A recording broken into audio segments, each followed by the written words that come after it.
दोस्तों जय श्री राम। मैं हिमांशु शर्मा आपके अपने ही YouTube channel Astro with Sharma ji में आप सभी का हार्दिक हार्दिक अभिनंदन करता हूं। पितृपक्ष आ रहा है। मैं बहुत ही महत्वपूर्ण जानकारी आज आपकी सेवा में रखने जा रहा हूं। पिंड दान करते समय, श्राद्ध करते समय, पितरों को तर्पण करते समय हमें जिन नियमों का विशेष ध्यान देना है। नियम बहुत ही छोटे और बहुत ही आसान है, लेकिन उसका रिजल्ट बहुत ही फ्रूटफुल है। चलिए उन छोटे छोटे और बहुत ही महत्वपूर्ण नियमों को अब हम देखना प्रारंभ करते हैं। सबसे पहली बात, श्राद्ध का जो सबसे बढ़िया समय है, यदि मैं आम बोलचाल की भाषा में रखूं तो वह 11:30 से 12:30 के बीच है। हालांकि वह घड़ी में दिया रहता है, एक घड़ी बराबर 24 मिनट होता है, उसके अनुसार वो कैलकुलेशन आपको करने में थोड़ी सी तकलीफ होगी। श्राद्ध का जो सबसे बढ़िया समय है वह दोपहर के समय 11:30 से 12:30 का समय। नंबर 1। नंबर 2, पितरों को जब कभी भी तिलक लगावें, हर हमेशा तर्जनी उंगली का प्रयोग करें। तर्जनी उंगली, अंगूठे के बगल वाली उंगली तर्जनी उंगली कहलाती है। इंग्लिश में यदि मैं बात करूं तो इंडेक्स फिंगर का उपयोग होता है पितरों को तिलक लगाने के लिए। सबसे पहले little finger, then ring finger, then middle finger और चौथे नंबर में आता है इंडेक्स फिंगर। इंडेक्स फिंगर से पितरों को तिलक लगाया जाता है। अलग अलग उंगलियों के लिए अलग अलग महत्व है। किसी से भगवान को लगाना है, किसी से स्वयं को लगाना है, किसी से जजमान को लगाना है, किसी से पितरों को लगाना है। सारी चीज़ों के लिए हमारे धर्म ग्रंथ में अलग अलग चीज़ें बताई गई हैं। पितरों के लिए यह उंगली है, अंगूठे की बगल वाली उंगली। ठीक है। पितरों को जब कभी भी तिलक लगाया जाता है तो गंगौटी चंदन से, जिसे हम गोपी चंदन भी कहते हैं, सफेद कलर का चंदन आता है जिसे हम हाथ में पानी डालकर घिसते हैं, उसके बाद हम तिलक करते हैं, वह कहलाता है गोपी चंदन। गोपी चंदन अर्थात सफेद चंदन का इस्तेमाल होता है पितरों के लिए। दूसरी बात यह थी।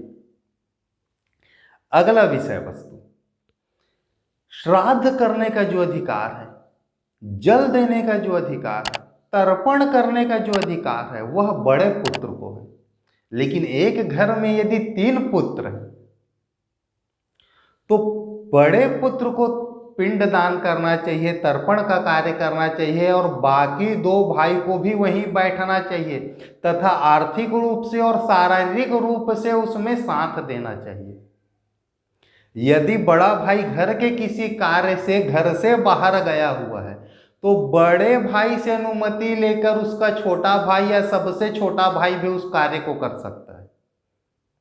यदि तीनों के तीनों भाइयों के बीच में बंटवारा हो गया है, तीनों के तीनों अलग अलग जगह रहते हैं, तीनों की आपस में नहीं जमती है, तो तीनों भाई को अलग अलग पितरों के निमित्त यह कार्य करना चाहिए। ऐसा शास्त्रों में प्रमाण है। अगले विषय वस्तु पर आता हूं। करना क्या? जब कभी भी पितरों के निमित्त आप दान देवें तो उसमें काला तिल अवश्य रखें। बिना काला तिल के पितरों के निमित्त दान ना करें कभी भी।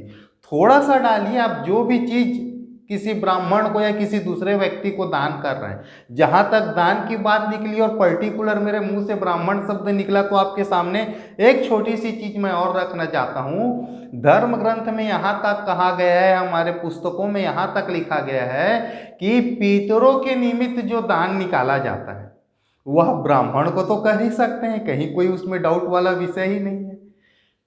ब्राह्मण की अनुपस्थिति में या आपकी इच्छा ब्राह्मण को देने की ना हो तो वहां पर आप अपने भांचा को या अपने दामाद को भी उस दान को दे सकते हैं।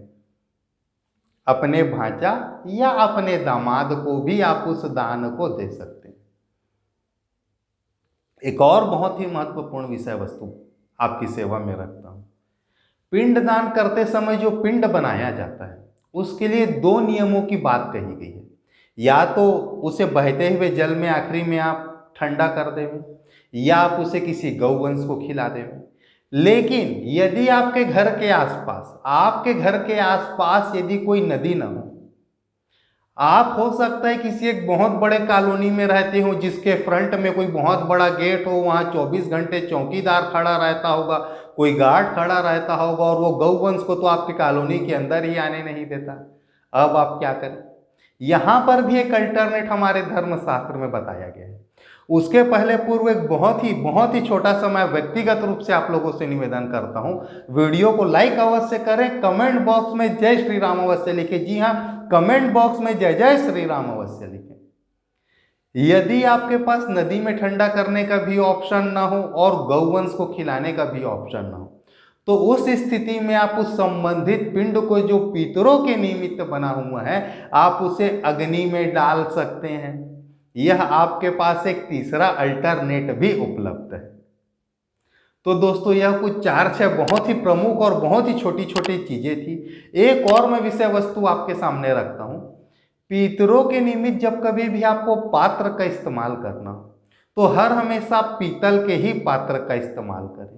पीतल के पात्र का विशेष महत्व है पितरों के पूजा के संबंध में।